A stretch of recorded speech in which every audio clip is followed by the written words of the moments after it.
All right, let's solve some type 2 problems. In the last episode, we did see that how to identify the type 2 problem and how to define or determine how many constants will be there in the partial fraction for the given rational expression for type 2. So let's take the same example and let's now solve it. This is the same example and this is kind of a continuation video on this one, okay? So let's say we're going to solve a type 2 problem, okay? The first step is now we know that this problem is going to have three constants because once you factorize it and simplify it, there are three linear terms. So we'll assume that there are going to be three constants, which is given here. The first term will be as it is. And the second and third term, what we will do is in the numerator, we'll take the constants. And in the denominator, in the last term, we will take the repeated factor and we'll give it the same power, the repetition, whatever is repeated for x plus 2 the whole square, we'll keep it as it is.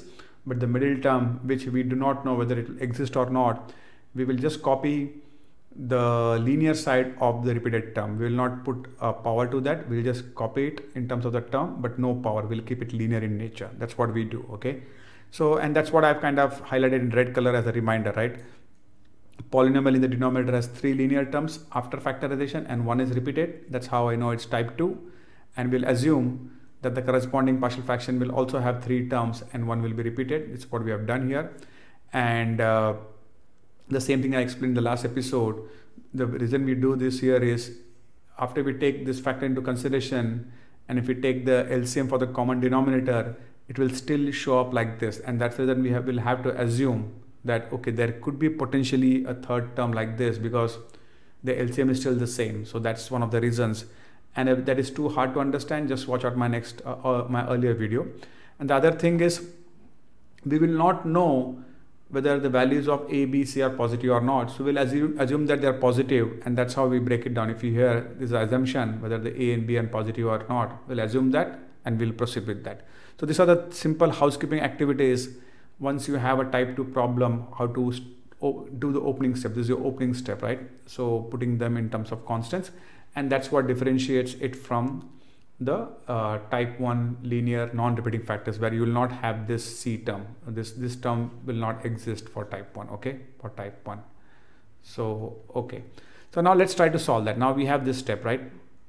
Now let's try to solve that. Let me clean up all these things so that it looks clean for you. Okay, so what we are going to do now? So we are going to do the LCM part of that, right? Like I said, once we take the LCM, we're going to cross multiply. We have the left hand side by the given rational expression. On the right hand side, we have the partial fractions. So I'm going to take the common LCM.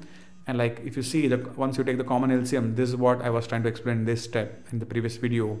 Once you take the LCM and keep the denominator same, you will not know, even if the term was B was there, it still looks like the same denominator. Even if it was not there, it could be the same denominator. We do not know.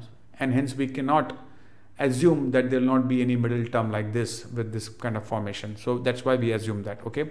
So taking LCM on both the sides, and then we'll cancel out the denominator on both the sides. We cancel out because the denominator is common. And what is left is just the numerator, where is x square is equal to this, which is the second equation. And rest we can solve it by the same method of substitution that we saw in type 1. So we have got three constants A, B, and C. And our goal is to find the value of these three constants. So for that, what we do is we try to see if there is a method of substitution possible, meaning that we can assume different values of x and try to make one or more variables 0. So try to find the value of one constant at a time by putting suitable values of x. And let's see what we can do here. For example, let's say if you put x is equal to -2, we know that this -2 plus 2 will make it 0. So A will become 0. Again, -2 plus 2 over here will become 0. B will become 0. And what we will have is only C. So substituting that x is equal to -2, we knock off A and B. And then we have one equation, one unknown with just the C part of it. And the value of C is equal to -4. And now there's a tricky part, right? So we did get the value of C is equal to -4.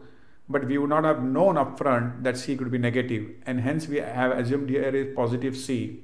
But when we substitute, we'll put the negative value here. So we'll not know that, right? So that's the reason I put that note that assume that all the values are going to be positive. Like I put it here. We could not have guessed this term could be negative. We always assume that all the terms are going to be positive in the beginning, okay? Now what we do next? Now we got C now.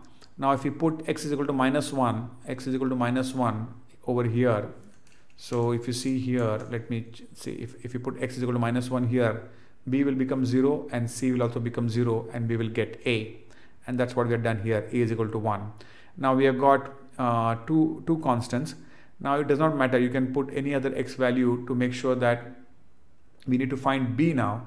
So you can knock off a and you can knock off c, you can put any value. So if I'm taking x is equal to 0, what's going to happen here is, let me see what's going to happen here. Okay, so what's going to happen is, if I take any value, it is going to give me all the three constants in this format. I can take any value, doesn't matter, because there is no way I can make a and c 0 to get the value of b. So that's okay, take any value whichever is easy. 0 is a good value, and once you substitute the value 0, you will get to this equation where you have 4a plus 2b plus c. So we have the whole equation in terms of x is gone because we have substituted the value of x, and all we have is a, b, c, but we already found a and c in the previous two steps. So we plug in those values here. In this case, we have the a and we have the c. So once you plug in those values here, you can find b, and like we said here, the value of b is 0, and this is what the whole thing is all about, right? If you see here, we assumed this middle linear constant term initially, that it might exist. We were not for sure it could have existed, but after solving we know that is 0, so there is no middle term this, and hence the answer of this will be like this something. If you take the rational expression, we have put the ABC, this is the ABC, and anything which has a numerator 0, the whole term goes away, so it just has a and c, and we are going to put back, we are just going to retain the value of a and c. Since c is negative, this -4 comes here, negative sign comes here, if you see here, and this is your final answer. So this rational expression finally has just kind of two terms, and the middle term is not there. We assumed it and it becomes 0. That's the whole point. That's how we apply what we learned on this example. And I've just kind of, as a closing comments, I've summarized that the same thing here. One of the constant term b is 0, and hence the partial fraction will have only two terms a and c, which is very different than our initial assumption where we assumed three terms. We assume this constant also for the partial fraction, like I've told that. Such cases arise, and hence we safely assume the number of terms in the partial fraction to be same as the number of linear factors in the polynomial post factorization. This is the most important. You have to factorize first, and if all the factors are linear, whatever is the count of linear factors, you take the same number of constant and assume that's going to be true. Final answer may or may not have some of the terms, which is okay, but we cannot guess this in the beginning. Okay, in this case, that's the same thing happened. And also, last but not the least, we would not know which terms in the partial fraction are positive or negative. In this case, we did not know. So we'll safely assume all the terms are going to be positive in the beginning, and once we get the negative values, we'll substitute them back. And that's how you solve kind of type 2 linear repeating factors.